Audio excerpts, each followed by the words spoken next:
ఓం విఘ్నేశ్వరాయ నమః.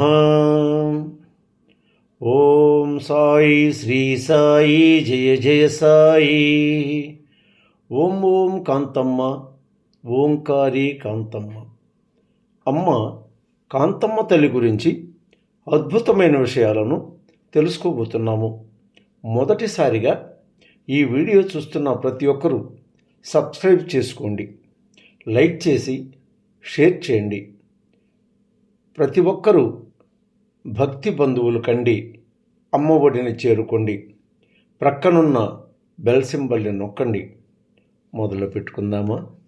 మస్తానమ్మ పరిస్థితిని గమనించిన నిశ్చల తత్వ మహర్షి సర్వ జగద్రక్ష స్వరూపుడైన సుబ్బారెడ్డి స్వామి మస్తానమ్మను ఒక మాట అడిగారు. మస్తానమ్మ, ఆ తల్లిపై పంతానికి ఇస్తున్నావా? అసలు బంధము అమ్మతో తెంచుకోవాలని ఇస్తున్నావా అని అడిగాడు. మస్తానమ్మ వెంటనే నాకు వద్దనుకున్నాను అంతే అని సమాధానం ఇచ్చారు సుబ్బారెడ్డితో. అప్పుడు ఆమె మాటలు వినిన సుబ్బారెడ్డి స్వామి, ఇది నీకు మంచిది కాదు, నీ కర్మ ఫలితము నీవు అనుభవిస్తావు, ఎవ్వరము ఏమీ చేయజాలము అని మస్తానమ్మకు హితబోధ చేశారు. ఇక నిన్ను ఎవరు ఏ దేవుడు రక్షించలేడునని కూడా చెప్పాడు. అయినా ఆంతర్యము గ్రహించని మస్తానమ్మ తన ఇంటిలో నడి ఇంటిలో నిద్రించే మాత పార్వతీదేవి సర్వరూపమైన శివశంకరిని రోడ్డుపైకి నెట్టి చీదరించుకున్నటే కాక అమ్మ ఇచ్చిన భక్తి ఫల సముదాయాన్ని తిరిగి ఇచ్చి లేనిపోని పాపాన్ని మూటగట్టుకొని పొదలకూరుకు పోయినది డేగపూడి నుండి.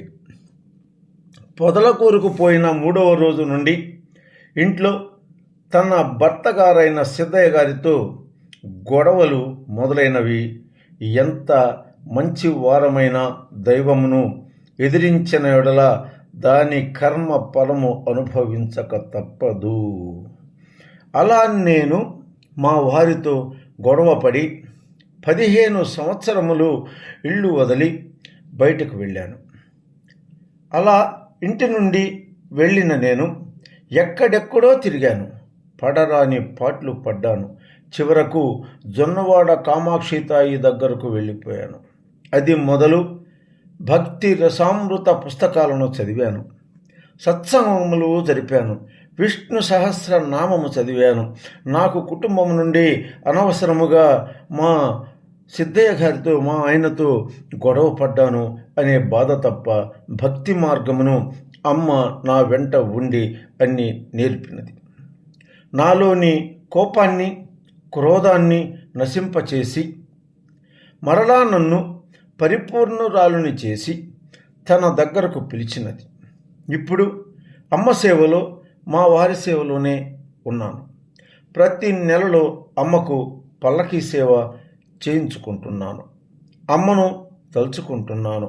ఓం ఓం కాంతమ్మ ఓంకారి కాంతమ్మ అని ఇలా తన జీవితమును అమ్మ కాంతమ్మ సేవకు అంకితము చేసి అమ్మయే నా జీవితానికి ఆది గురువు అని తెలియచేసినది కనుక తన భర్తను కాంతమ్మ తల్లిని ఇద్దరిని సమానముగా చూసుకుంటూ కాంతమ్మ తల్లికి పల్లకీ సేవలు చేయుటకై ప్రతి నెల నేను అంకిత భావంతో అమ్మకు కావలసిన ఖర్చులు ఇచ్చేదాను. నా భర్త చనిపోయిన తరువాత కాంతమ్మ తల్లికి పల్లకీ సేవలు చేయటం మానివేసి సుబ్బారెడ్డి స్వామికి అమ్మకు మొక్కుబడిగా మా సిద్ధయ్య గారు చనిపోయిన తరువాత వచ్చిన డబ్బులలో 10,000 రూపాయలు మన సుబ్బారెడ్డి స్వామికి ఇచ్చాను. అమ్మకు భక్తి హారతిని అందించి హాయిగా కాలము గడుపుతున్నాను. ఈరోజు ఏ రోజు కూడా నా గొంతులో ప్రాణం ఉన్నంత వరకు కాంతమ్మ తల్లి సేవే, కాంతమ్మ తల్లి పూజే అని నేను బ్రతుకుతున్నాను. ఇలా ఎందరో అమ్మను కాదనుకున్నవారు, అమ్మ భక్త శిఖామణులు అమ్మకు సేవలు అందిస్తూ అమ్మ సేవలోనే నిరంతరం కొనసాగుతున్నారు. ఆకాశవాణి ఆకాశవాణి ఆకాశవాణి హలినీలవేణి హలినీలవేణి ఆకాశవాణి ఆకాశవాణి ఆకాశవాణి హలినీలవేణి ఎందెందు వెదక్కినా నీ మధురవాణి ఎందెందు వెదక్కినా నీ మధురవాణి కనిపించదేమమ్మా నీ దివ్యవాణి కనిపించదేమమ్మా